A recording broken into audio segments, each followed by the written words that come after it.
Me räägime jõust, me räägime väest ja me räägime sellest, mis loeb. Võimevägi episood 10, daamid ja härrad, ma olen siin oma hea sabommi Mihhail Kõlvartiga. Ja meil on stuudios täna selline mees, kelle, kui ma hakkaksin nüüd tema saavutusi siin lugema täpselt sõna-sõnalt algusest lõpuni, siis mul läheb ikkagi väga kaua aega. Kuid mingid väiksed asjad ma siiski tooksin välja. Ja väga ägedad asjad, nimelt 80-ndatel oli see mees vabakutseline lastekirjanik. Nii et siin on ikka täiesti võimalus olemas, et ma olen võib-olla isegi neid raamatuid väiksena lugenud, ei tea kunagi. 87–89 aasta Oru põhikoolis eesti keele ja kirjanduse ning matemaatika õpetaja. See on juba super talent ju. Mees, kelle eest vedamisel asutati 90-ndate alguses FC Flora. Osad teist juba teavad, kellest ma räägin. Samast aastast on ta selle jalgpalliklubi president ka. 97 hakkas organiseerima Tallinnasse Baltimaade suurimat staadionit, Lilleküla staadion, mis valmis 2001. Eesti jalgpalliliidu president on ta ja 2002 aasta ta sai Eesti Kultuurikapitali kehakultuuri ja spordi sihtkapitali aasta preemia. Sellepärast, et temal oli ikkagi väga tugev pühendumine oma ideede ellu viimisel. 2017 aasta Saare maakonna teenete märk on tal täiesti olemas ja 2019 sai Eesti Vabariigi spordipreemia, kuna tema on meil jalgpalli arendaja. Ja tänu temale oli siis ka UEFA superkarika korraldamine siin ilusti ära tehtud. 2019 on tal siis ka Tallinna teenete märk. See ei ole saladus, et meie stuudiosse on jõudnud mees nimega Aivar Pohlak. Tere tulemast. Tere. Aivar, kuidas Eesti jalgpalli läheb täna? Tavapäraselt ma ütleks, et kuna me ikkagi elame endiselt sellises, ma ei tea, katkestatud kultuuri mõju all ja kui sa just kultuurivaldkondades, spetsiifilistes kultuurivaldkondades, mis vajasid peale taasiseseisvumist sisuliselt algust peale üles ehitamist, siis ja need on sellised pikad protsessid, ega siis me oleme endiselt selle kultuuri loomise protsessis oma jalgpalliga. Aga me oleme 2 korda käinud ära koondisega play-offis. Me oleme osalenud suurte ürituste korraldamises, ja me saame aru, mida see kultuuri, ma ei tea, loomine või taasloomine või taastamine tähendab, hoolimata sellest, et Eesti on üks Euroopa vaesemaid spordimaid, üks vaesemaid jalgpallimaid. Näeme ikkagi selgelt, mis saab olla see meie roll tulevikus, ehk siis me saame olla jalgpallureid ja tegelikult ka jalgpalli siis importima, ehk siis töötada nii-öelda selle Euroopa suure jalgpalli turu heaks ja läbi selle siis ehitada ka meie oma jalgpalli suureks. Ja loomulikult on palju väljakutseid, muuhulgas ka siis seesama, et jalgpalluri elukutse on väga atraktiivne, selle pürgivad 100 000 noored igalt poolt maailmast ka sinna samasse Euroopa turule. Muidu spordialade konkurentsist rääkides, et jalgpalli taustaga sportlastel on väga hea potentsiaal taekwondoos. Seda ma treenerina juba panin ammu nagu tähele. Kusjuures ma kõigepealt ütleks, et taekwondo ja teiste võitlusspordialade taustaga noored on ka jalgpalluritena väga edukad ja teretulnud, sest seda tüüpi spordialad annavad mingisuguse spetsiifilise vaimsuse, mis toetab väga selgelt ka võistkonnaladel läbilöömist. Muidu, kui ma kunagi mängisin jalgpalli tuttavate poksijatega, siis peale esimest mängu nad ütlesid, et nad minuga mängida ei taha et minu jalalöögid on liiga kõrged ja see ei ole jalgpall. jah, selline asi võib ka olla. Aga jällegi, mis puudutab jällegi, ma ütleks see organiseeritus, mida sa mainisid, see absoluutselt jällegi, kui sa oled väike riik ja väike rahvas, sa pead olema nagu ülimalt organiseeritud selleks, et mis tahes valdkonnas läbi lüüa. Kas ei ole nii tegelikult, et me peame tegema valiku, et kui me soovime olla mingi ala tipus,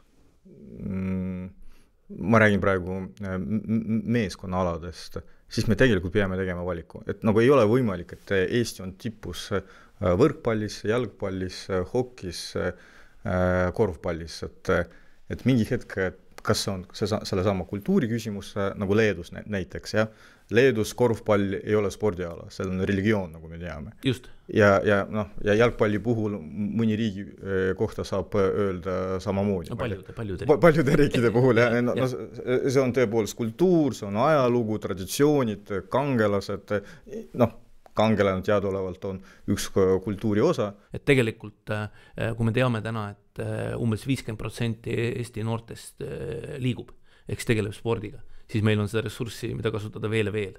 Et eks siis see on ikkagi lõpuks selliselt, et kui me suudame rahva liikuma panna, ehk siis kui sport muutub meie kultuuri osaks, ehk siis tavapäraseks elu osaks, Eesti elu osaks, kui me suudame luua keskkonna, kus siis kõik lapsed eelistavad liikumist, füüsilist liikumist, sunnitud liikumisele, mida juhib telefoni ekraan, siis sunnitud silmade liikumisele ja aju liikumisele eelistavad füüsilist liikumist, siis ma arvan, et me suudame ka paljudel spordialadel olla edukad. Sest lõpuks on see ikkagi nagu üks ja sama asi. See on liikumine, see on koordinatsioon, see on tahe mängida, see on tahe võistelda, see on tahe võita.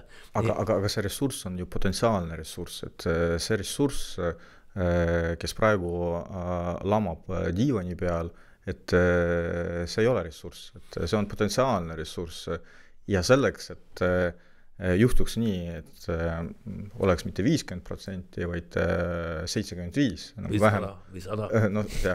Vähemalt. Et kas arvad, et me lihtsalt ootame, kuidas kultuur areneb või tuleb süsteemselt midagi ette? Oi, muidugi, jaa, tuleb kõigepealt toetada väga selgelt liikumisharrastust ja luua selleks seda toetavad mehhanismid. Ütleme siis, ma väidaks võib-olla eelkõige omavalitsuste poolt ja analoogia ei ole siit ju vaja kaugelt otsida, näiteks Rootsis, kus siis väga selgelt on omavalitsuste poolt klubidele loodud sellised tingimused, et neil on siis lihtne toimetada, ehk siis loodaks hästi lihtsalt majanduslikud eeldused. Aga Aivar, lähme natukene, võib-olla isegi natuke rohkem ajast tagasi. Sa armastad jalgpalli ju väga. Ja. Kuidas sa jõudsid sinna?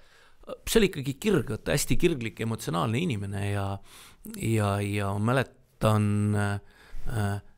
seda, et poisid mängisid õues palli ja ma tahtsin nendega seda palli väga mängida ja kaasa mängida. Ja kusjuures ma läksin 6-aastaselt kooli, ehk siis ema pani mind varem kooli ja koolis ma olin teistest noorem ja koolis ma väga kellegiga ei seltsinud, mulle sobis ka see väga hästi, aga eks mind nagu ei tõmmanud sellesse nagu kooliseltskonda, aga pallimängu seltskonda väga tõmbas.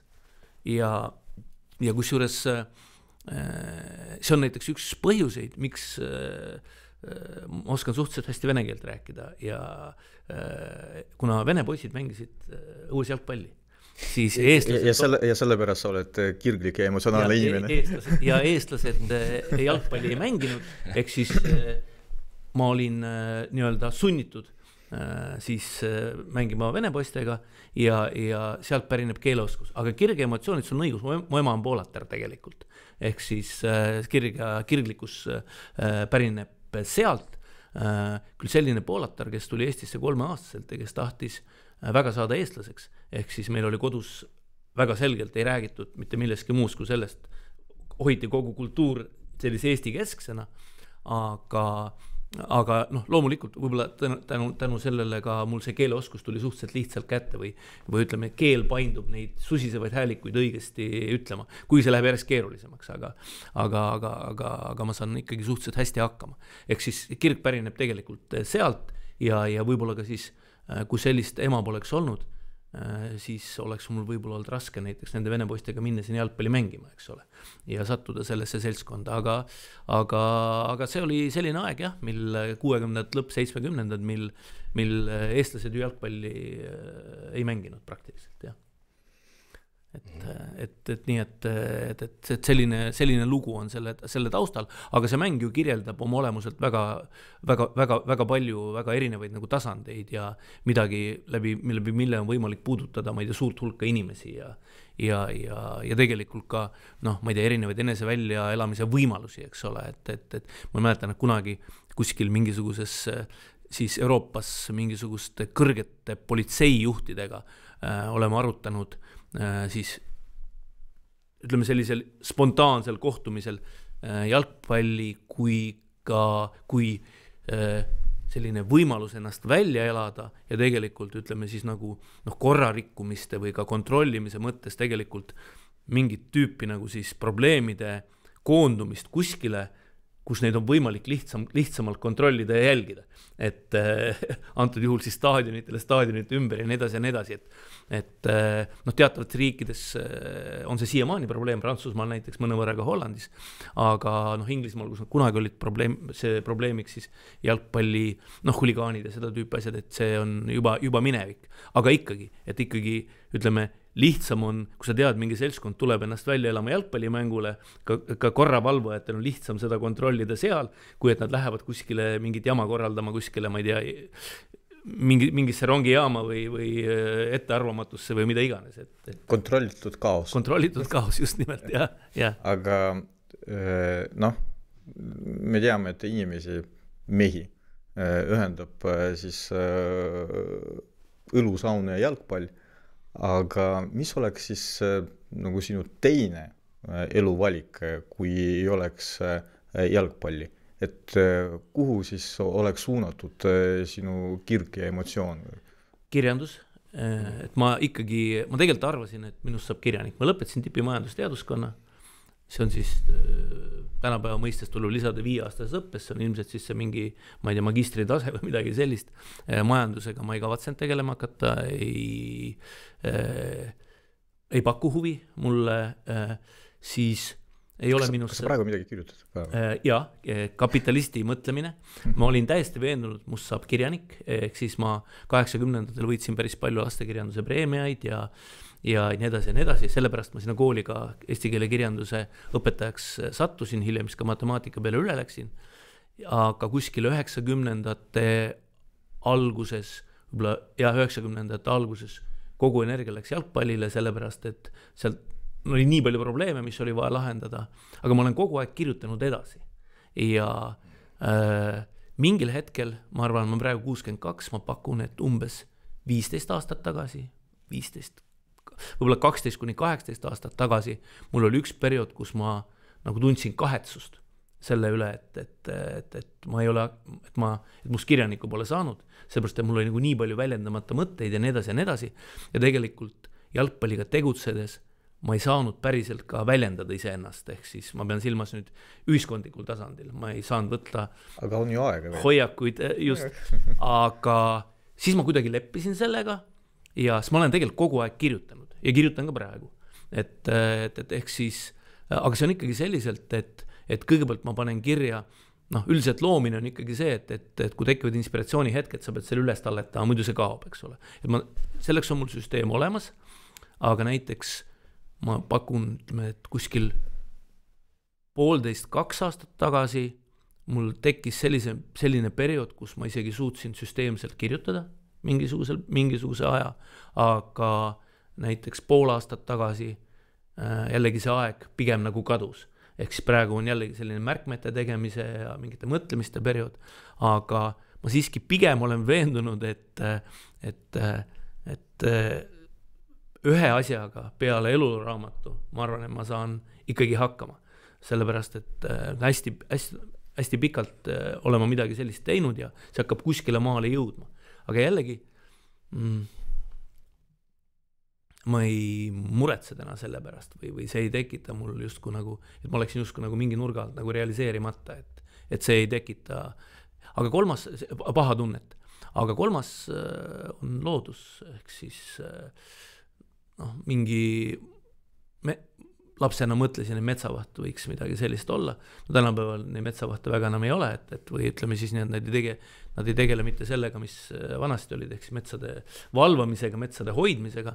Nad pigem tegelevad metsade organiseeritud laastamise korraldamisega, aga ehk siis midagi sealt, aga see võib olla ka juba selline asi, et lihtsalt oleksingi siis keegi, kes elab kuskil metsa sees, mida ma niikuinii teen, ma elangi metsa sees ja väga kaugel ja lihtsalt oleksin, et kuidagi võib-olla nii. Ja. Kuidas siis selle eluenergiaga on, et kas sa arvad, et see energia, mis sul oli on on jätkuvalt on, aga oli mingi, ma ei tea, 15 aastat tagasi ja mida oli soov suunata kirjanduse loomingu arendamiseks, aga sina tegid valiku jalgpalli kasuks.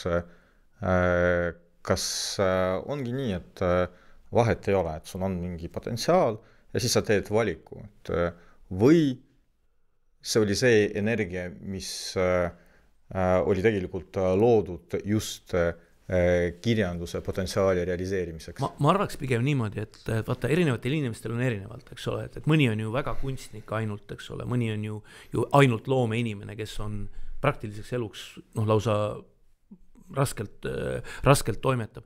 Ma arvan, ma olen pigem selline, kellel on nagu väga palju erinevaid poolusi. Eks mul on nagu üldine energiafoon on lihtsalt hästi kõrge. Ja äkki võib tõesti öelda selliselt, et pole vahet siis, kuhu see energia läheb. Et või ja erinevad nagu mõtteviisid on, et ma olengi nagu hästi polariseeritud inimenega, hästi selliste paljude äärmuslike omadustega. Kas selle energia üheks allikaks on testosteroon? Kusjuures, kui sa poleks öelnud seda sõna, ma oleks tõenäoliselt seda ühel hetkel ise öelnud. Jah, ma olen endale väga selgelt aru saanud sellest, et ma olen väga kõrge testosterooni tootlusega natuuri poolest ja minu väga selge arusaamine on ka sellest, et see annab sellise maskuliinse jõu, aga seda tuleb juhtida mõistuse ja kultuuri kihiga. Et jõuame samase kultuuri juurde tagasi ja kusjuures täpselt selliselt ma sõnastangi seda. Ja. Kas sa arvad, et loodus on sulle seda kinkinud kuhjaga või sa oled leidnud ise õiget allikat või nii loodus kui ka sinu tegevus? Ma arvan, et kõigepealt kui ma vaatasin natuke selle teie saate loogikat hästi lihtsalt või palusin kellelgi vaadata, kes abikaasal siis, kes mulle 2 lausega kirjeldas, siis mõtlesin mõned asjad läbi. Minu jaoks elu alus on looduse loogika. Ehk siis mul on nagu see looduse loogika tunnetus enda sees nagu lapsest peale nagu väga tugev olnud. Ja see ütleb mulle väga paljud asjad ette ja see on pannud ka mind mingisuguste kindlate loogikate järgi toimima. Ma küpsesin väga hilja, ehk siis seda testosterooni näiteks noore või poisi põlves ma küll kuskil endas ei märganud, aga ma olin pigem nagu tagasihoidlik, julgen rahulikult öelda, et ma hakkasin rääkima 21-aastaselt, õige on küll suhtlema, aga sinnamaani ma olin väga nii-öelda küpsesin enda sees, ehk siis aga väga selged loomulikud eeldused on tegelikult, mida siis mingit moodi nagu minu vaimsus mingil hetkel nagu käivitas. Ehk siis ma arvan mõlemad, et eeldused, see on iga inimesega lõpuks nii, eks ole, eeldused ja kuidas sa neid eeldusi siis realiseerid või kuidas nad realiseeruvad, väga sageli see käib ju läbi juhuste, eks ole, et kui spordi juurde paralleeli tagasi tuua, füüsiliselt andekaid inimesi on väga palju, aga see realiseerub kõik ainult läbi teatavate vaimsete tähenduste, kas sa suudad oma talenti realiseerida või mitte. Kusjuures sportlaste puhul, kui tuua veel üks põimlause siia vahele, on veel see, et et ala näiteks jalgpallur, eks ole, kui tavaline inimene küpseb rahulikult, no võib-olla 30. eluaastaks, võib-olla enam-vähem küps, 35. või siis vastupidi hakkab juba kustuma, aga sportlasel ja jalgpalluril on selleks hetkeks karjäär läbi. Ehk siis sa pead väga varakult suutma teadvustada nendele väga palju asju, selleks, et suuta juhtida ennast. Aga jah, et veel kord, et alati on mingisugused eeldused ja alati on siis see, et kuidas need eeldused realiseeritakse. Ma arvan, et mul on see loomulik, seda tüüpi lähenemine, nagu täpselt samamoodi see looduse loogika, ehk siis see tähendab seda, et ma tunnen väga selgelt vastutusi, mehe vastutusi automaatselt, ma ei tea, pere ees, isegi ühiskonna ees, eks ole, ma samastan kõiki, ma ei tea, inimese üldisi probleeme nagu iseenda omadega, kohe momentaalselt võtan neid üle. Minu tundlikkus on väga kõrge, näiteks too periood, kui ma siis pidin, kuidas öelda, siis instinktiivselt tegevuselt minema üle teadlikule tegevusele, mis juhtus siis kuskil peale 30. eluaasta, peale 35. eluaasta, paiku võib-olla isegi natuke hiljem, siis mul oli mingil perioodil väga raske näiteks kaubanduskeskustes, suures poes käia näiteks, et ma pean silmas toidupoes, et kuskil mujal ma seiklemas ei käi, sest ma võtsin inimeste nagu probleeme endasse väga selgelt. Vaatad mõnda inimest, tajud seda, aga jällegi see kõik algas juba lapsepõlvest. Mulle meeldis, ma käisin mingil perioodil. Ma küsin vahele, kas Jumal on olemas? Huvitav, sa nagu liigud kõik minust ees, tavaliselt ma liigun ise teistest ees, sa liigud minust ees oma küsimustega, siis ma oleks varem või hiljem sinna jõudnud. Et jaa, loomulikult, et loomulikult on olemas ju ideaali ja kujundina, eks ole, et ma ei ole usklik inimene, ideaali ja kujundina, see tähendab, et rollina, see on midagi, mida inimesed mõtlesid välja. Jah, loomulikult, sellepärast, et ta on tema, samamoodi Jumal on ju kultuuri osa, see on ju kultuur, see on ju loogika. Ehk siis mina mõtlen näiteks Jumalale ideaali tähenduses. Religioosne inimene muidugi mõtleb teistmoodi, vastupidi. Aga mina mõtlen selline. Ehk siis Jumal on olemas, aga sina religioosne inimene ei ole. Ei, jah, just. Ja. Aga üks asi, mida ma tean, Aivar on, ei jäta külmaks mitte kedagi ja juba sellepärast, et sa oled väga kastist välja mõtleja. Sa ei püsi ühes kastis. Sul on oma põhimõtted. Meil on käinud siin palju mehi, kellel on oma põhimõtted ja minul on kindlasti oma põhimõtted, ka Mihhailil on oma põhimõtted. Aga ma tean, et sinu üheks põhimõtteks on see, et sa ei ole väga traditsioonilise koolisüsteemi pooldaja. Miks? No, vastus on ju väga lihtne, me liigume ju kogu aeg sinna poole, eks ole, et iga inimene on lõpuks ju persoon, eks ole, persoonid muudavad maailma. Kui sa suudad enda personaalsed tähendused, enda persoonist aru saada, siis sa suudad tegelikult maailmale kõige rohkem anda. Ma kohe küsin vahele, et see on selline nagu klassikaline küsimus, et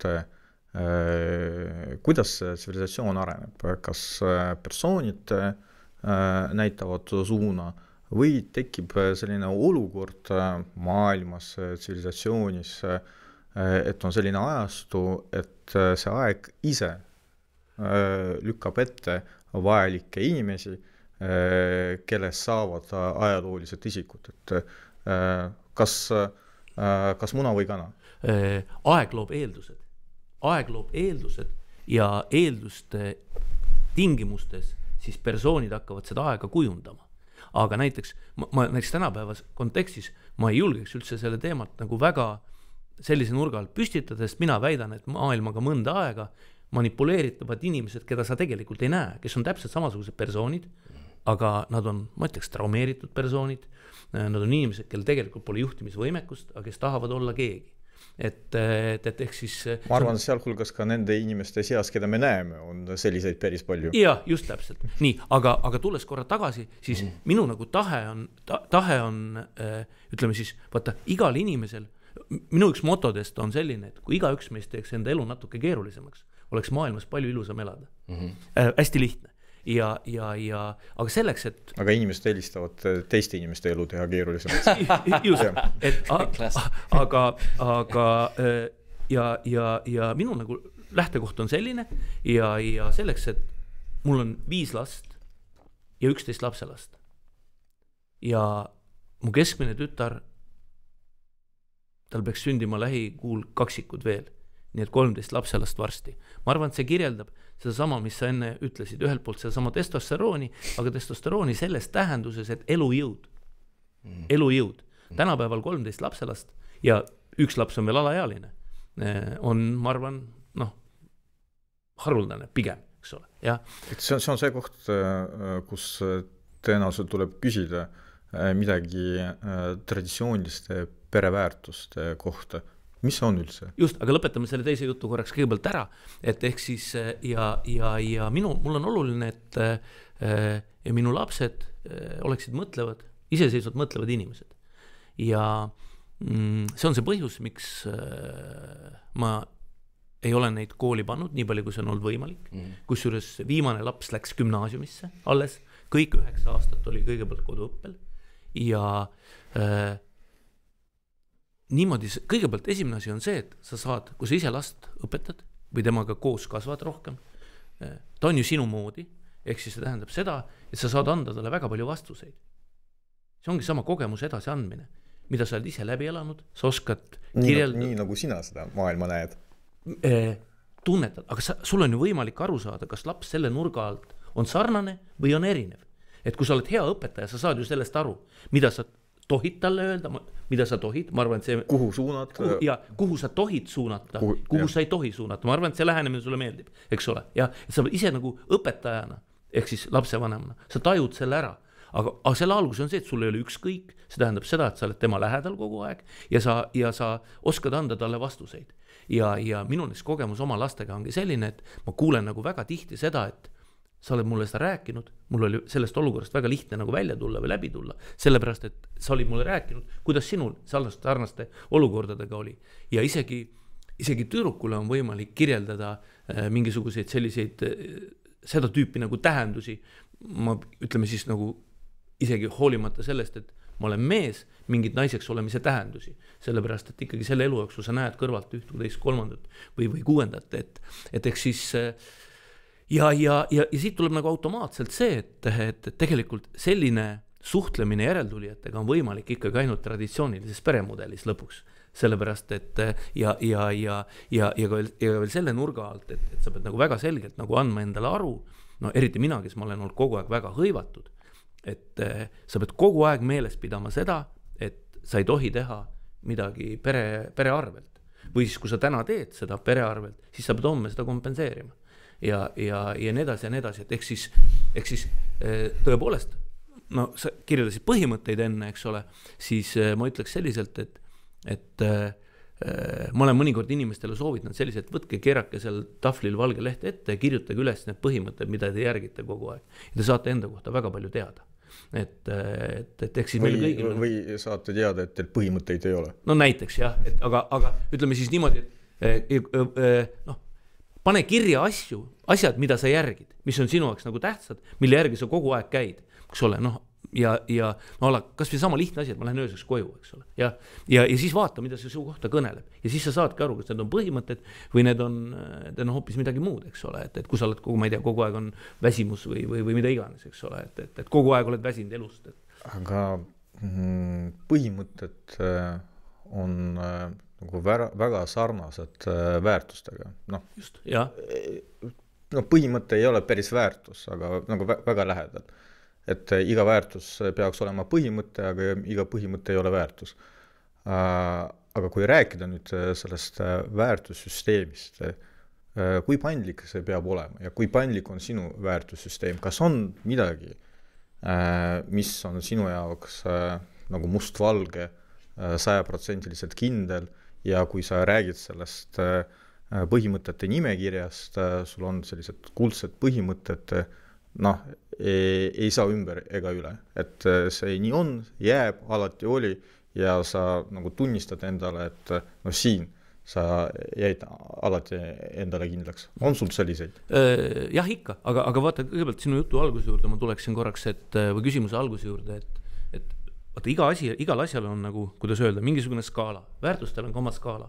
Ühes osas on põhimõtted, mille all me mõistame siis häid asju, eks ole, häid ja õigeid asju. Ja sama see skaala teises otsas on tegelikult kompleksid või traumad, eks ole, mis on täpselt samasugused reeglid, mille järgi inimene käitub, aga nad on pigem miinusmärgiga asjad.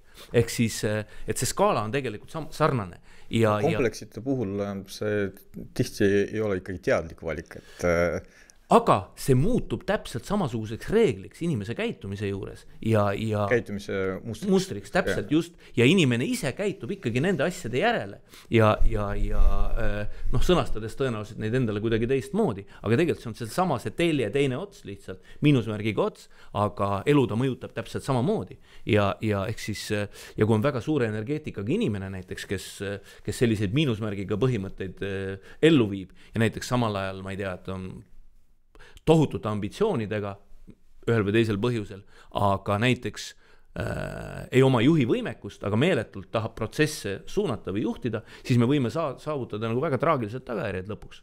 Aga teoreetiliselt on võimalik ka teine suund, et need samad nagu traumad, kompleksid suunavad inimesi loomingu poole. Sul on õigus, tegelikult iga asi võib mõjuda nii, nagu ta on või risti vastupidi. Ehk siis raske lapsepõlv, ütleme, kui sinust pole hoolitud lapsepõlves, siis see võib mõjuda kahte pidi. Üks on see, et sa oled täpselt sama hoolimatu ka teiste suhtes, aga teine on see, et sa vastupidi oled väga empaatiline, eks ole, ja hoolid. Ehk siis kõik asjad võivad mõjuda nii või risti vastupidi. Et see on ju seesama see nii-öelda maailma polariseerituse loogika alguspunkt.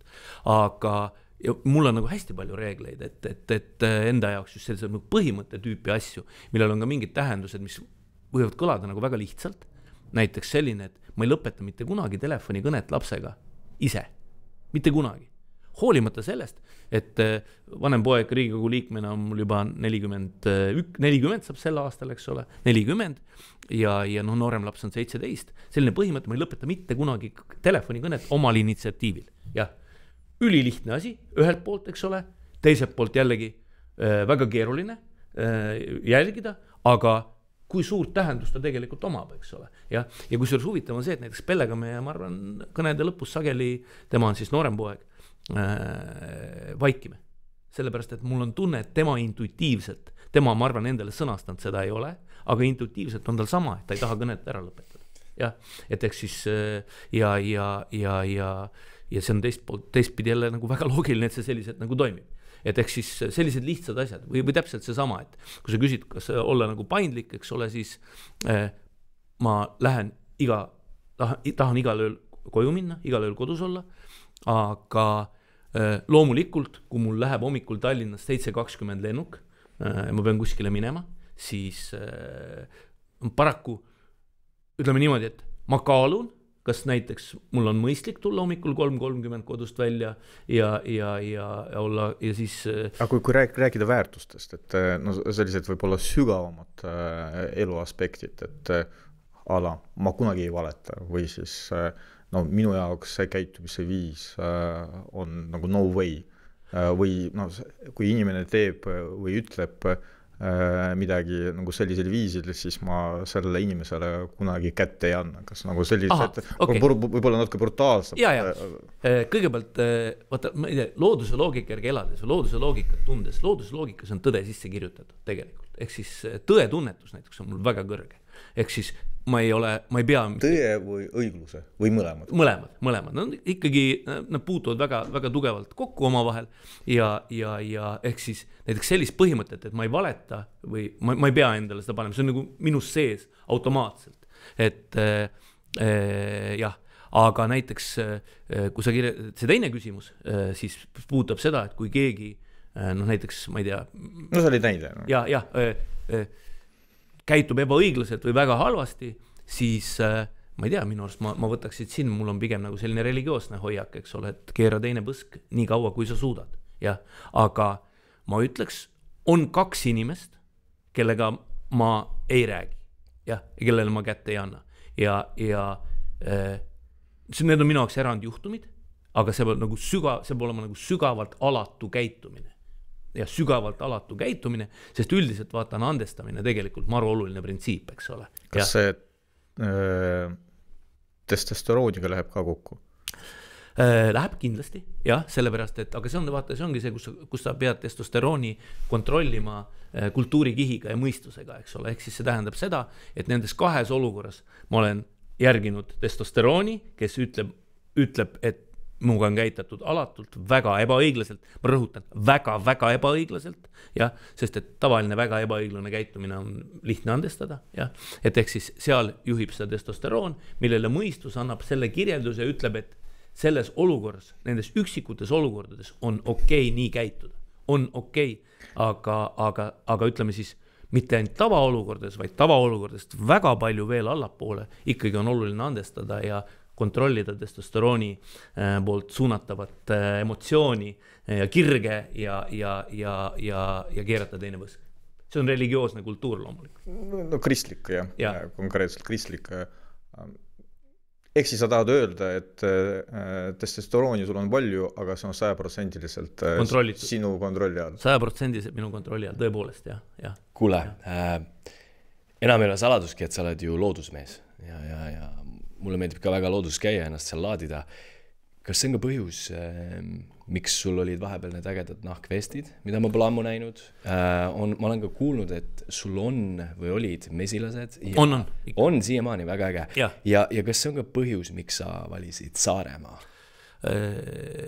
Saaremaa tagurpidi liikudes. Saaremaa ma valisin sellepärast, et ma tahtsingi kogu aeg lapsepõlves on tahtnud minna võimalikult kaugele ära. Eks ma pean olema, kuna ma olen üliaktiivne suhtleja, siis ma pean olema nendest suhtluskeskustest võimalikult kaugel, ma pean minema välja ja käima siis selles, käima ja olema aktiivne, minema väljuma ja minema võimalikult kaugele. Ja see on nagu laadimise nagu vajadus. Laadimise ja tegelikult seal ma saan olla efektiivsuse. Ja ikka mina ise, seal ma saan ikka olla mina ise, sellepärast, et me elasime varem ju 35 kilomeetrit Tallinnast, lapsed elavad seal kandis kõik siiamaani edasi nendes kohtades, aga seal oli niimoodi, et keegi helistab, ütleb, kuule, saame poole tunni pärast kokku, okei, lähed jälle ja rikud oma päevaplaani, eks ole, tegelikult. Et olles kaugemal, sa saad olla paremini organiseeritud. Aga mis puudutab siis seda riietust, siis ma olin lapsena, aga noorena, ma olin päris palju haige. Mul oli just angiin, mädane angiin, hästi palju selliseid ninakõrva.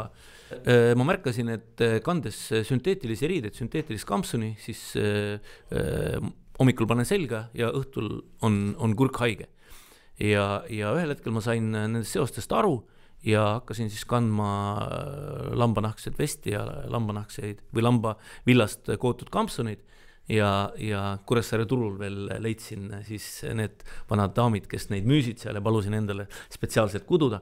Ja siis kadus see kõik ära ja need haigused. Ja no ma sain aru sellest, et ma olengi nagu hästi loomulik inimene. Ehk siis ürginimene, neandertaallane, ala mingisuguse sellise nurga naljaga pooleks, eks ole. Et ehk siis ma pean väga selgelt, nii kui ma läksin välja mingisugustest loomulikest asjadest ja hakkasin, ma ei tea, ise käituma kunstlikult või siis ka riietuses või enda ümbruses kuhjama selliseid asju, nii mul tekkisid kohe probleemid. Ehk siis väga selge arusaam oli see, mida ma pean tegema ja kaasa arvatud looduses elamine ju tähendab seda. Ma arvan, et väga paljud inimesed arvasid, et see on sinu selline stiil, kui mitte öelda epotaaž. Ma arvasin kõik need aastad seda ja vaatasin, väga äge, mehel on oma stiil, väga ikooniline väljanägemine, et aga sobis ju tegelikult. Natuke seda ka vist. Sobis ju. Aga loogiline nüüd vaata sobib, kuna see on loomulik, eks ole, see ongi loomulik. Aga miks muuses ma ühel hetkel lõpetasin näiteks selle vesti kandmise, oli see, et mul hakkas tekkima kaelapõletik. Sellepärast, et see toiab selle siit tagant turja hästi soojana ja isegi higisena ja kuidagi mingil hetkel hakkas seda liiga palju olema, mul hakkas sinna tekkima. Siis ma jällegi reageerisin sellele selliselt, et ma hakkasin vähem kasutama ja nii edasi ja nii edasi ja nii edasi. Et tegelikult see päris elu on tihti väga prosailine. Jah, et lihtsalt vastused on mingid... Et ei ole nii romantiline. Jah, kuigi ka see on ju romantiline lõpuks, eks ole. Aga jah, see on loogiline, et see sobis ju ka sellepärast. Aga ma tõesti käisin, ma ei tea, teiste riikide peaministritega sai kohtutud läbi jalgpalliliitude mingites olukordades täpselt samasuguses riietuses. Aga sellel oli ka väga selge. Ühele riigijuhtile see kindlasti ei meeldiks. Ma tean ühte, kellele pigem vastupidi meeldib. Tead, aga see töötab teistmoodi, sa jääd meelde. Ja seda, kusjuures see ei olnud ju mul eesmärk oma ette, aga ma sain sellest aru ja näiteks ma ühel hetkel ju lõpetasin visiitkaartide kasutamise, sellepärast et ma jäin meelde nendele olulistele inimestele ka mujal maailmas, jah, et see, aga jällegi ma ei võtnud seda kuidagi kui selliselt, et vau, on ju, ma võtsin seda nagu rahulikult, ma saan sellest aru ja leppisin sellega või lasin sellel olla ja jällegi ka ei hakanud kuidagi seda nagu ära kasutama või ma ei tea, ebaloomulikul moel või midagi sellist, et ehk siis see on nagu väga oluline püsida vaata mingisuguses selles raamis ja anda endale aru, kes sa oled, miks sa midagi teed ja mis on need asjad, mida sa tohid teha ja mida ei tohi teha, näiteks. Meil on üks traditsiooniline küsimus, et mulle tundub, et sa paljuski juba vastasid sellele küsimusele, aga kui püüda nüüd niimoodi kontsentreeritult sõnastada, et kes on see nagu õige mees, et selline võib olla kontsentreeritud definitsioon, et kui sul see on olemas, et sinu arvates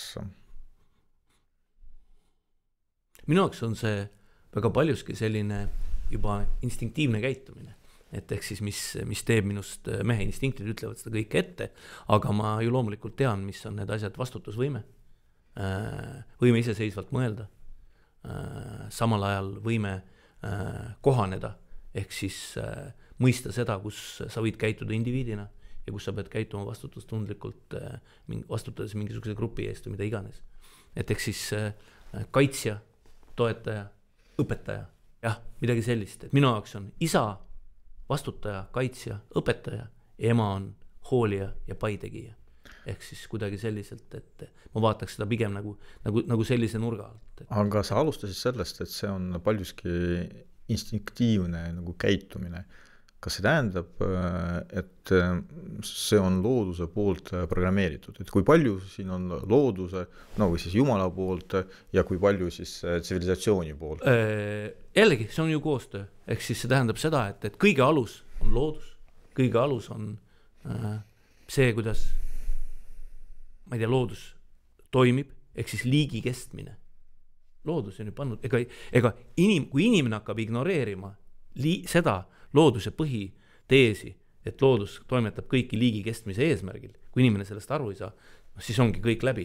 Et ehk siis ja liigi kestmiseks on antud nii mehele kui naisele väga selged rollid, väga selged ju, ma ütleks, julgeks öelda isegi kohustused. Ehk siis see on nagu altpunkt, aga sa pead oma mõistuse ja kultuuri kihiga seda mehe tähendust siis ka suutma lahti kirjeldada enda jaoks ja käituda sellele vastavalt.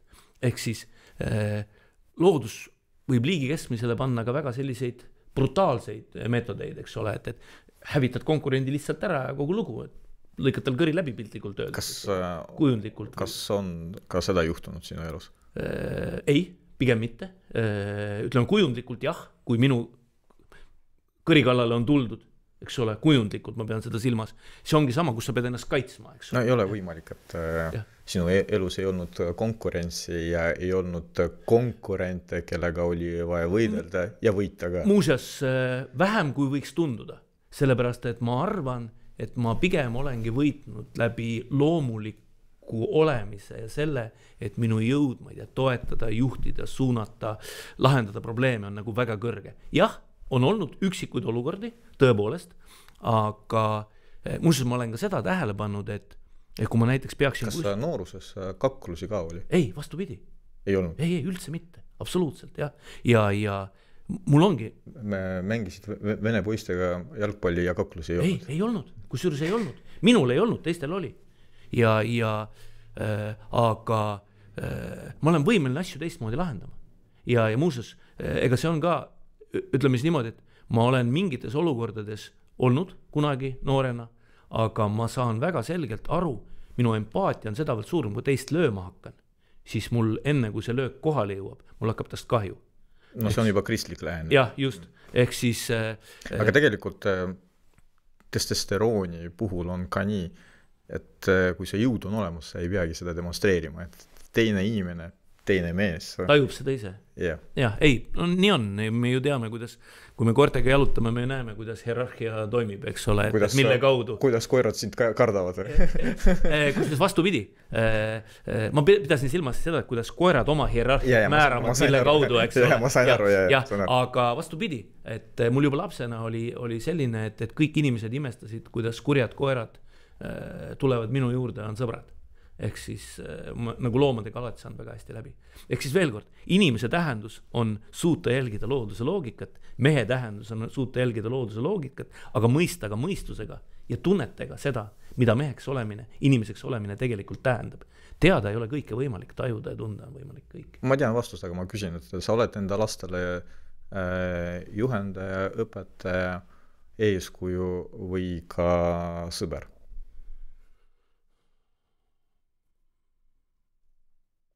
Kusjuures seda sõbra tähendust ma päris täpselt ei tea. Et kas sul on sõpru? Jällegi sa ennetad mind, sellest ma tahtsingi praegu seda öelda. Ma ütleks, et mul on väga palju tuttavaid. Mul on palju häid tuttavaid. Ma arvan, et on üksjagu inimesi, kes peavad mind oma sõbraks. Aga mul endal tegelikult ei ole peaaegu kellegiga sellist suhet. Sest sul on pere. Sest mul on pere ja ma tegelikult tunnen ennast ikkagi maailmas väga turvaliselt ja kindlalt ka üksi. Eks mul on mingisugune loomulik... Aga see ei ole üksindus? See on teine asi. Loomulik enesekindlus ja ma kirjeldaks isegi selliselt, lõppu küll see on sisuliselt tekib nagu uus algus, et ma lapsest peale panin tähele seda, et mul ei ole vajadus samastada ennast kellegiga. Ehk siis loodus on andnud mulle mingisuguse rolli ja mingisuguse tunde. Ehk siis ma saan üksi väga hästi hakkama, mul ei ole vaimset tuge kuskilt mujalt vaja, et keegi kinnitaks mingeid asju, aga mul peab olema kõrval naine, mul peab kõrval olema pere. Need on need asjad, mida ma ise täita ei suuda. Vastus on olemas. Vastus on olemas, jah. Enne kui me hakkame lõpetama, enne kui ma üldse küsin sult küsimuses, ma küsin ühe väikse küsimuse veel. Kas on tõsi, et Aivar Pohlak tänaseks siiski elab täieliku rockstari stiilis elu ja kasutab ka lennukit? Jah, aastast 2000 circa kuni 2022 detsember ma ei lennanud kordagi lennukiga ja lendamine võttis mult väga palju energiat ära. Ma viimasel aastal, äkki see oli 99, lendasin üle 175 korra, kui ma õigesti mäletan ja see häiris korralikult aga 22 detsembris, kui oli Katari MM, siis otsustasime sinna minna lennukiga ja siis ma avastasin, et ma olen nüüd, suudan ka seda ebaloomulikku liikumise viisi siis, ma ei tea, juhtida enda jaoks või kuidagi sellist. Et taluda, jah. Kusjuures jälle talumine ei ole õige sõna, ma ei talu seda. Ma saan sellega, see mulle sobib isegi, nüüd juba mingit pidi. Loogika oli väga lihtne. Võtsid kontrolli alla. Jah, võtsin kontrolli alla, jah. Et vaata, inimene on loodud olema jalgadega maa peal ja mõtetega taevas. Et kui sa lähed, Jumal asub taevas, kui sa lähed lennukiga lendad, ma tajusin seda, et kui ma ise olen füüsiliselt seal üleval, siis mõtted muutuvad väga väikesteks. Ja kuidagi nagu, see oli see põhjus. Aga praktiliselt nüüd on olukord selline, et kuna tütar läks peale 9. klassi gümnaasiumi ja ta on väga korralik õpilane ja ei taha koolist ära olla, enne me oli niimoodi, et ma leppisin omale mingisugused kohtumised Euroopas kõik mingisugusele 2-nädalasele perioodile, panime pereautosse, sõitsime ja olime seal, tegime need kõik järjest ära. Aga nüüd ma olen taastanud sellise loogika või kuna tütar käib koolis, siis ma lihtsalt käin suht siin, suht seal, käin need käigud ära ja seoses ka, ütleme siis minu aktiviseerumisega UEFA tasandil, Euroopa Jalgpalliliidu tasandil, siis ma olen pidanud päris palju liikuma. Ehk siis praegu tõepoolest, et täna lendasin Saaremaalt Tallinna, homme, vahepeal lähen koju, igaks juhuks ütlen, homme lendan Tallinnast Genfi, ülehomme lendan Genfist Budapesti, esmaspäeval Budapestist Kišinjovi ja nii edasi, et lihtsalt mingeid selliseid asju tuleb teha. Aga jällegi, mul on endiselt kalender 1,5 aastat ette, ehk siis ja küllaltki täpne kalender, ehk ma täpselt tean seda, et nagu ma kirjeldasin, ma tean, mis mul juhtub järgmised 5 päeva, aga ma tean ka seda, et kust ma võtan tagasi selle, mis mul on vaja selleks, et püsida tasakaalus ja vaadates seda sama pikka kalendrit, on kõik planeeritud selliselt, on perioodid, kus ma kulutan ennast ja perioodid, kus ma siis jälle kompenseerin ja taastan, et nii on. Aivar, sa oled väga palju asju täna rääkinud. Mul on sul üks palve. Nimelt anna endast veel natukene seda häält välja. Ehk siis lõpetuseks, mida sa tahaksid öelda järgmisele generatsioonile või siis ka sellest eelnevale, olgu need noored, olgu need minuvanused mehed, minust vanemad mehed ja nii edasi. Et see võib olla ükskõik kuhu suunatud, aga sul on kindlasti mingisugune sõnum, mida sa tegelikult teiste häälena tahaksid sinna välja panna. Mis see oleks? No, mingeid asju ma tegelikult olen juba öelnud, kas või see sama, eks ole, et kui igaüks meist teeks enda elu natuke keerulisemaks, oleks maailmas palju ilusam elada. Aga see mõte, ma usaldan nagu sellist esimest, kui sa hakkasid see lauset kujundama, siis ma tegelikult tuleks selle Jumala juurde tagasi. Ehk siis ma tahaksin, et aga Jumal on kujund sinu jaoks. Aga jah, siiski rohkem kui kujund, aga kultuur, et see on ikka nagu väga-väga oluline, et meie põlvkond omab veel sidet Jumalaga. Kui mitte läbi iseenda, siis läbi vanemate, läbi vanavanemate. Eks meie põlvkond ja võib-olla veel ka minust järgmine põlvkond omab. Siis loodusega. Just. Eestlased on looduse inimesed. Just, täpselt, väga hilja tulnud looduse tasandilt välja ja nii edasi. Ehk siis Jumala nii-öelda kui kultuuri, Jumala kui looduse kõikides nendes tähendustes. Ma olen seda päris paljudel kohtades, kus mind kõnelema kutsutakse, rääkinud selle samase nurga alt, et mida ma näen kõige suurema probleemina uute põlvkondade juures, et nad on kaotanud ära igasuguse sideme Jumalaga nendes tähendustes. Ehk siis, kuna nende vanemad ei ole olnud enam kuidagi seotud, kuigi vanematel oli puude endal läbi vanavanemate tõenäoliselt olemas, ja selle puute puudumine on kaotanud ära sellise, ma ei tea, eetilise või siis sellise, ma ei tea, väärtustest lähtuva maailma tunnetuse. Ja ma arvan, et selle nurga alt just oleks oluline need puuted kuidagi üles leida. Siht ja selgroog on kaotatud. Just, jah. Sellepärast, et pole puuteid ideaaliga. Ja miks on nooremate põlvkondadega selliselt? Nende side vanemate eelmise põlvkonnaga on tegelikult läbi lõigatud läbi mitmel põhjusel.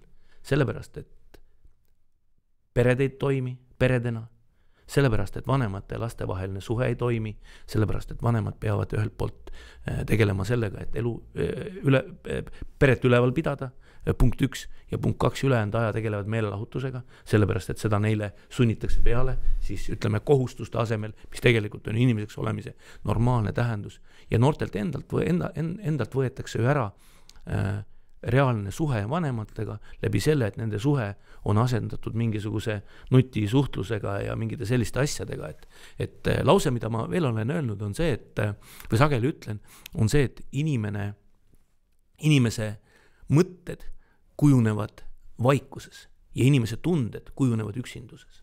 See on minu kogemus. Ehk siis, kui palju on tänasel päeval meie noorte ümber vaikust, praktiliselt üldse ei ole. Kogu aeg on mingi müra, mingid segajad. Ja kui sageli... Inimesed täna seda kardavad. Nad ei saa aru... Selle tähendusest. Ja kui palju on neil seda üksindust, mis kujundab tegelikult emotsioone, ei ole ju. vanasti, kui sul ala nutiseadmeid polnud, laps tundis ennast üksi, kogu tema emotsioonid kujunesid selle üksindustunde foonil. Ta mõtles, kus mu ema on, kus mu isa on, miks nad juba koju ei tule. Kell on 5, alati on ema kell 5 olemas, täna on veerand 6, ema pole. Aga praegu ta ei pane tähelegi, et tal on nagu 100 muud tegevust. Sest lisaks... ema tuleb ja võtab nutitelefoni ära. Ja lisaks on võimalik alati kirjutad, emps, kus sa oled, eks ole, või helistad, millal tuled, eks ole. Või siis tegelikult on sul seal 100 inimest, kes saadavad sulle mingisuguseid pilte ja kogu see üksinduse tähendus kaob. Ehk siis meie tervikuna ju ei arene selliselt. Ehk siis ei meie mõttemaailm ega tundemaailm. Ja selleks on vaikust ja üksindust, mida pole. Tehkem enda ümber. Ja mida me tegelikult kardame ja ei oska nagu kasutada. Jah, et loogem enda ümber teadlikult see vaikuse ja üksinduse ruum selleks, et meie mõtted ja tunded saaksid areneda. Sellega võiks lõpetada. Aitäh sulle, Aivar. Jah, aitäh teile. Jah. Voim ja vagi@gmail.com on see, kuhu te hakkate kirjutama meile. Pane like, jaga ja naudi. Minu poolt sõnum sulle. Telefon on nüüd selline koht, kuhu sa kindlasti paned väga palju oma aega. Kui sa oled õhtul koju jõudnud, siis tegelikult ei juhtu mitte midagi halba, kui sa paned selle teise tuppa, teist pidi ekraan, eks ju, ja jätata sinna. Mine olema kaaslasega, mine olema inimestega, sest telefon seda ei asenda. Ja ärge unustage inimesed, palun liikuge, sellepärast, et see on inimloomuses. See oli episood 10. Kõike paremat teile. Aitäh!